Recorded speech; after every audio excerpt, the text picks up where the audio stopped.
At Erisco Foods Limited in Nigeria's commercial capital Lagos, tons of tomatoes are being processed into paste for sale in the country. Established in 2008, the foods manufacturing company deals in various commodities and started its tomato processing line in 2011.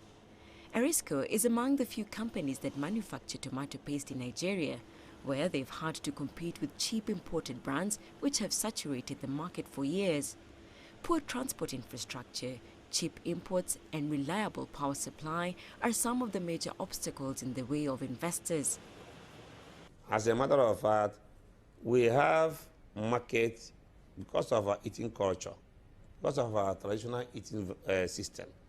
The market for tomato paste in Nigeria is very huge, about 800,000 metric tons per year. But the problem now is that the market has been created in China. Erisco factory today employs 1,560 people. The company buys tomatoes from local farmers and has a capacity to process 450,000 metric tons of paste per year. To produce in this country, you must be a courageous man. You must be a hard man and no-nonsense man. We have been taking a lot of insult from this country. I use my money to develop the factory. I don't take NEPA. I'm on my own. I don't have government water. What are you coming to do? I pay tax with government. Yet, you don't appreciate me. Tomato paste is a key ingredient in many popular Nigerian dishes like jollof rice and tomato stew. Nigerians like their tomato paste thick and concentrated to bring out strong flavors in meals. And consumers spend up to $360 million on tomato paste imports from countries such as Italy and China. Our yield per hectare is very, very low because of the absence of mechanized forms of agriculture. The guys who actually produce this 1.5 million tons, a host of them are local farmers, just purely doing subsistence farming.